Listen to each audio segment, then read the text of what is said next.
갑질 논란이 터진 이해훈 기획예산처 장관 후보자입니다. 민주당 현재 김병기 의원의 보좌진 갑질 논란으로 시작된 내용에 시달리고 있는데 이번에는요. 이해훈 기획예산처 장관 후보자의 갑질 논란이 터졌습니다. 한때 의원실에 있던 인턴 직원에게 했다는 발언이 충격적인데 그 내용 저희가 한번 준비해 봤습니다.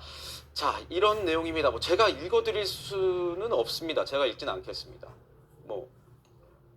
이렇게 보시는 것처럼 갑질 논란이 일었고 그 당사자, 당했다고 알려진 인턴 직원은 보름 후에 이 일이 있은 뒤 보름 후에 퇴사를 했다. 이런 보도가 나왔습니다. 김계영 대변인께 다시 한번 여쭤볼게요. 자, 어떻습니까? 저런 표현들 조금 수위가 높은 표현들입니다. 제가 어제 방송을 봤습니다. 근데 소리도 지르시는데요. 제가 이어폰을 끼고 있었는데 귀가 진짜 떨어져 나가는 줄 알았습니다. 감정이 좀 격해 있었는데요. 이겁니다. 자기와 관련된 모니터를 잘 못했다는 취지입니다. 그래서 인턴 직원이 그거 관련해서 좀 안 좋은 것만 있을 때만 하는 줄 알고 다 하진 못했다 그런 취지로 얘기하니까 소리를 지르시더라고요. 근데 저 워딩 중에서 IQ 한 자리 모멸적인 건데 내가 널 죄송합니다. 죽였으면 좋겠다. 이 표현이 있더라고요. 근데 이게 통상적으로 우리가 야, 너 없어졌으면 좋겠어. 너 죽었으면 좋겠어. 이런 얘기를 하면 안 되지만 이런 표현은 있어도 내가 널 죽였으면 좋겠다. 이 표현은 없거든요. 이게 어떤 의미냐면 저도 좀 찾아봤습니다.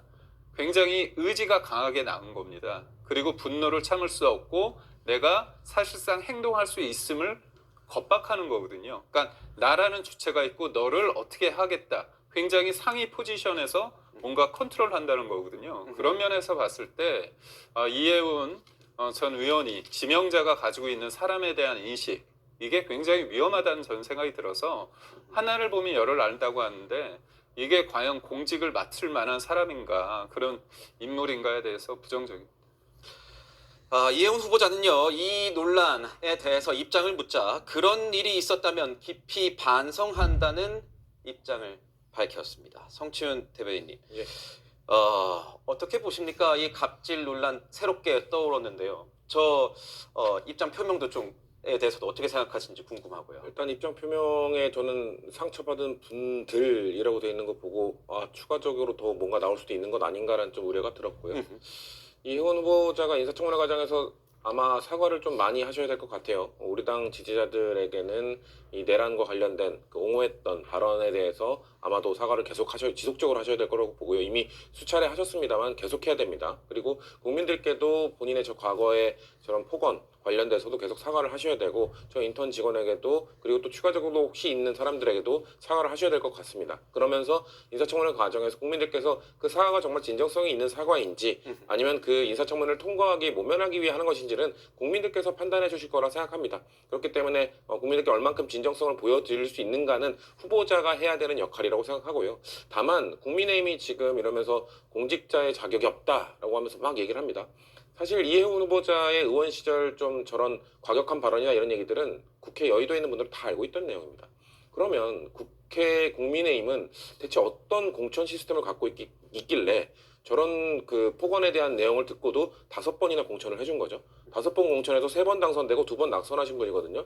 국민의힘 공천 시스템에 대해서 되돌아볼 시기 아닌가. 저런 신문에 대해서 저희 당은 그 당시엔 다른 당이었기 때문에 내부적으로 뭔가 그 당 출신 보좌진원들에게 물어보고 할 수 있는 권한이 없었죠. 하지만 국민의힘은 그런 소문을 들었다면은 그런 것들 내부적으로 조사를 해보고 그런 분들 공천 안 줘야 된다. 지금 주진우 의원이 이건 공직자로서의 자격이 없다. 소름 돋는다 이렇게 얘기하는데 저는 그 뻔뻔함에 소름이 돋습니다. 본인들은 그렇게 5번 공천 줬으면서 지금에 와가지고 갑자기 지금 다른 정부의 지명자가 되니까 이런 식으로 공격하는 건 부적절하다고 생각하고요. 저희 당의 입장에서는 일단은 인사청문회 과정을 통해서 후보자가 국민들을 설득하는 과정을 지켜보겠다는 말씀드리겠습니다. 그런데 또 약간 궁금한 생각이 드는데 그게 만약에 이렇게 여의도 정치권에 많이 퍼져 있었다면은 오히려 이건 이번 정부도 검증을 제대로 안 한 거 아니야? 혹시 검증을 해서 이 사안이 있었다는 이런 의혹이 있다는 걸 알고 있었는데도 그럼 좀 묵인하고 후보로 지명한 거 아니냐? 이런 논란이 또 있을 수 있어요. 네, 아마 그건 인사청문회 과정에서 검증 내용도 아마 포함이 될 것 같아요. 왜냐하면 이해훈 후보자에 관련돼서 갑질 문제는 아까 말씀하신 대로 여의도에서 좀 알려진 것도 있고 또 그 외에도 서초구에서 지역 현장으로 있을 때 논란이 돼서 예컨대 지역 당원들 그게 아마 언론에도 그 당시에 보도가 됐어요. 그래가지고 당 대표로 있으면서 그때 논란이 돼가지고 물러난다 뭐 그렇게 된 경우도 있었기 때문에 아마 그런 내용들이 다 나올 것 같습니다.